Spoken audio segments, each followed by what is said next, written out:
Ya, pemirsa, kita lanjutkan kembali perbincangan. Saya ingin ke Prof.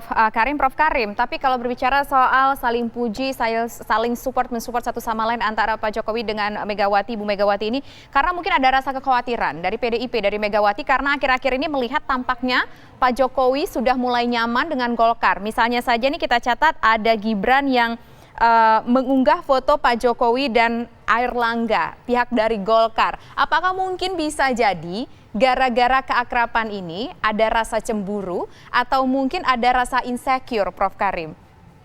Ya, fakta berbicara bahwa Jokowi itu menjadi epicentrum politik nasional, menjadi ikon. Dia bukan hanya memegang kuasa sebagai top leader di tanah air, tetapi juga faktanya dia adalah juga sumber pengaruh sekaligus memegang pesona yang luar biasa. Sehingga wajar bukan hanya Golkar yang berusaha menarik hati Jokowi, tapi juga partai lain. Dan ini juga terkait dengan koalisi pemerintahan yang gemuk, ya, di mana hampir semua partai politik berkumpul di sana. Dan hampir semua partai politik juga membuat manuver untuk menarik hati Jokowi. Misalnya, ada yang mengusulkan pemunduran Pilpres ke 2027 gitu ya. Meskipun berkali-kali Jokowi mengatakan tidak mungkin saya mengambil 3 periode atau berpanjang jabatan, tetapi berbagai manuver ini dilakukan. Jadi dari sisi ini simbol yang terbaca dari hangatnya dukungan Ibu Mega menurut saya ada 2 hal. Yang pertama menegaskan bahwa Megawati adalah ibunya Joko Widodo. Dengan kata lain Megawati bukan milik siapa-siapa. Dia adalah kader Partai Demokrasi Perjuangan gitu ya, pada Partai Demokrasi Indonesia Perjuangan yang dihibahkan kepada Republik untuk menjadi presiden, tapi dia masih menjadi milik PDIP. Itu yang pertama. Yang kedua, sekaligus juga menegaskan bahwa tidak ada masalah dan tidak ada alasan bagi Jokowi untuk berpaling ke hati lain karena dia masih tetap at home di rumahnya. Setidak-tidaknya 2 itu yang bisa terlihat kalau dibaca dalam konstelasi pilpresan gitu ya. Karena meskipun Joko Widodo sudah 2 periode, tetapi sosoknya, pengaruhnya, pesonanya sangat dibutuhkan oleh PDIP untuk mentransfer kekuatan kepada the next president yang akan dimajukan oleh PDIP. Pesan itu gamblang dan mudah dibaca gitu ya. Meskipun kadang karena budaya di Indonesia itu sangat tabu mengatakan kekuasaan, maka seringkali pesan seperti itu dibungkus dengan bahasa-bahasa yang penuh optimisme gitu ya, dengan bergaya etis dan lain-lain. Tetapi faktanya telanjang seperti itu, Jokowi bukan hanya primus inter pares, tetapi dia memegang kekuasaan sekaligus menjadi sumber pesona bagi politik di tanah air. Dia menguasai wacana politik di tanah air, sekaligus juga menjadi simbol banyak hati di tanah air ini, termasuk mereka yang bermaksud merebut kekuasaan pada 2024. Oke, kita dengar suara Bang Andreas. Bagaimana menurut Anda analisis dari Prof. Karim tadi? Karena satu ingin menasbihkan bahwa Jokowi itu ibunya adalah Megawati Soekarnoputri. Jokowi adalah punyanya PDIP. Dan yang selanjutnya Jokowi dibutuhkan, Pak Jokowi ini dibutuhkan untuk mentransfer, katakanlah transfer pesona untuk menuju Pilpres 2024 untuk kader yang akan dimajukan PDIP. Silakan Bang Andreas. Kalau itu ada bagian benar ya, tapi yang kita bicarakan dan yang dibicarakan Ibu di sini soal bagaimana dukungan dan empati dia terhadap Pak Jokowi dalam menghadapi situasi sulit ini, pandemi ini, tidak ada kaitan dengan Pilpres 2024, terlalu jauh, Tirsa. Dan saya kira di PDI Perjuangan dan di Ibu juga memerintahkan supaya kita fokus mendukung Pak Jokowi di dalam menghadapi tantangan, di dalam menghadapi pandemi ini, sehingga kita cepat selesai. Dan itu yang dibutuhkan rakyat sekarang ini gitu.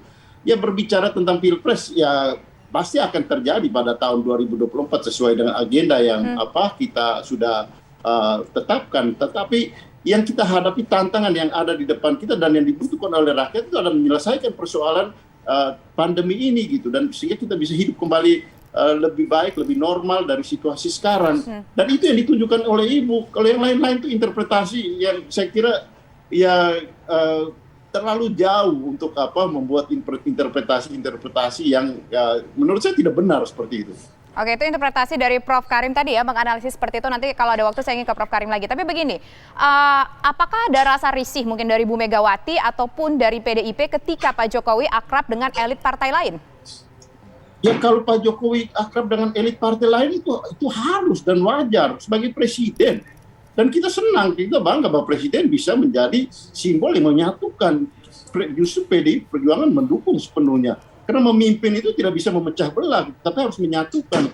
Dan itu justru memberikan dukungan seperti itu. Yang terjadi kan adalah ya kalau pemecah belahan yang dilakukan dan apa yang dilakukan dengan membuli, dengan kemudian memecah belah antar pemimpin antar di dalam lingkungan pemerintahan.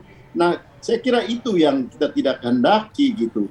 Justru bahwa orang lain bersimpati, orang lain memberikan dukungan, dan sebagai presiden sebagai simbol yang menyatukan di dalam menghadapi situasi sulit ini, justru itu yang harus kita lakukan. Dan justru itu PDI Perjuangan, saya kira kita mendukung dan kita bangga dengan kader PDI Perjuangan yang bisa menyatukan secara nasional. Oke, kita ingin dengar suara dari Prof. Karim. Prof. Karim, ini cuma interpretasi aja, 2024 masih jauh, tapi tahun depan tampaknya KPU sudah mulai tahapan untuk pemilu 2024 ya. Gimana nih penangkapan Prof. Karim? Apakah memang ya ini tidak ada kaitannya dengan 2024, memang perasaan hati saja, tidak ada tendensi apapun? Terakhir silakan Prof. Karim.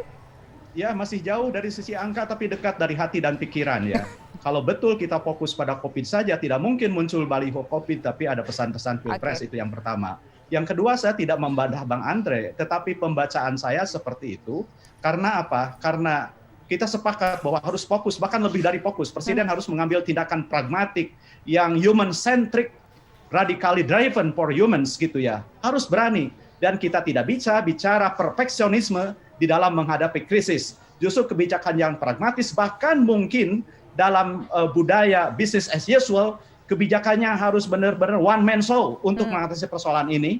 Karena krisis menuntut pikiran yang berbeda, perilaku yang berbeda, dan pola interaksi yang berbeda, yang bertumpu pada empati, bertumpu pada keterus-terangan dan kolaborasi. Jadi pesan gotong royong harus terbaca sehingga apa yang dihadapi Presiden dalam menangani COVID ini dibaca sebagai ajakan untuk keterlibatan bagi semua. Baik. Namun bahwa di balik itu ada pesan-pesan politik dan magnet politik dari peristiwa COVID ini terbaca. Tidak mungkin misalnya kalau tidak ada kaitan antara COVID dengan politik, muncul misalnya ide liar untuk misalnya mengantisipasi jika Pilpres ditunda gitu ya. Baik. Jadi menurut saya benar jauh dari sisi angka, tapi dari sisi memori dan pertimbangan sekaligus kalkulasi politik amat dekat gitu ya. Karena COVID pun bisa menjadi investasi politik sekaligus juga bisa menjadi bahan untuk pesan-pesan politik.